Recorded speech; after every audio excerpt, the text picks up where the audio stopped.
Wow. Okay, so I accomplished something. I did not fall as I thought I would on my way up here. And I have to say, Miss Verna, if you guys haven't been to Arnold's Tea, if you're ever on the north side, you need a really great meeting place. That's where you want to go. It's amazing. Congratulations. So we all want to feel needed.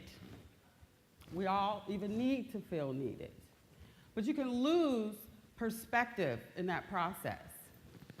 You can lose your self-confidence, you can lose your self-esteem, and you can even lose your happiness. In June of 2013, I was awarded the Employee of the Year award at a job that meant everything to me. I was working with low-income families, teaching financial education, and teaching people how to become first-time homeowners. Great work that I loved, and I was very, very good at it, and I knew that. However, in the fall of 2013, I started to feel differently. I started suffering from severe anxiety attacks, chronic depression, that got especially worse during the winter months. Wasn't sure what was happening with me because I had always generally been a very positive person. I started working more, figured if I throw myself into my work and just keep myself busy, these feelings will just go away. And I was wrong. So I started seeing a therapist, which doesn't happen for Black women. We don't acknowledge that we need therapy. And I started seeing her, and she immediately diagnosed me with acute anxiety and chronic depression. She must be wrong. Can't be me. Right? Mother of 5. I'm strong.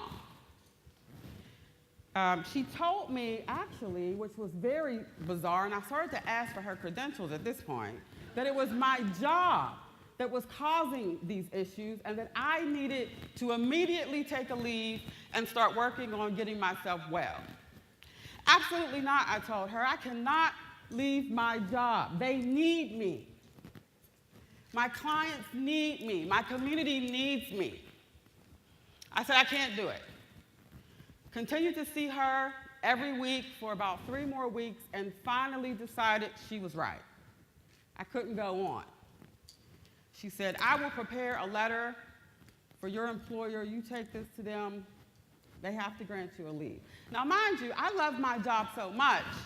I never took days off, never took sick days, never took my vacation. So I had about 4 to 6 months worth of time that I had accrued. Unbelievable, right? And so I went to my employer and the director of an organization that I worked for, and they were extremely supportive. They said, you go get well. We need you.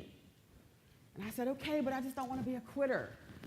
I know you guys need me, so I'm going to hurry up and I'm going to get better and I'll be back better than ever. And they said, you go off and do what you need to do. 90 days later, I returned to work, January 7th, 2014, and 10 days later, I was called into a conference room and I was fired.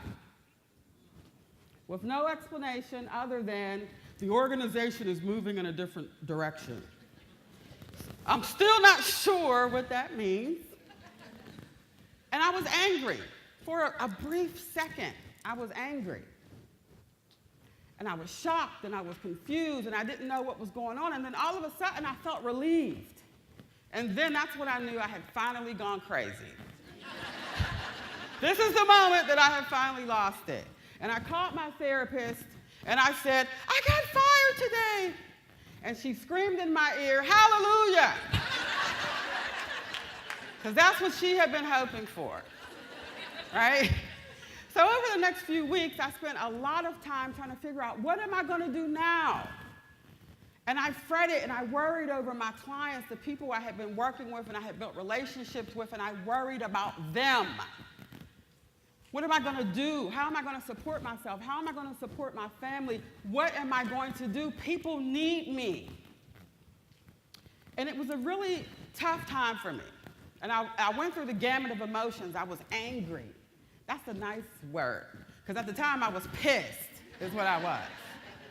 And I was hurt. And I think most of all, that was the major emotion. I was hurt. And then I decided, take those emotions, turn it into something else. You are great at what you do. That hasn't changed. And I decided to start my own business. And I started a consulting firm, Thompson Real Estate Consulting, where I still work in the communities, and I educate families, and I teach them financial literacy, and we teach people how to become first-time homeowners in their communities. I've been working, thank you, working with local nonprofits in our city, working very closely with some very good nonprofits who have the same mission, consulting with them over the last 2 years, and here I am, 2-year anniversary of my self-employment, and I am happier than I have ever been. So I realized that my crossroads moment was not losing the job that I thought defined me.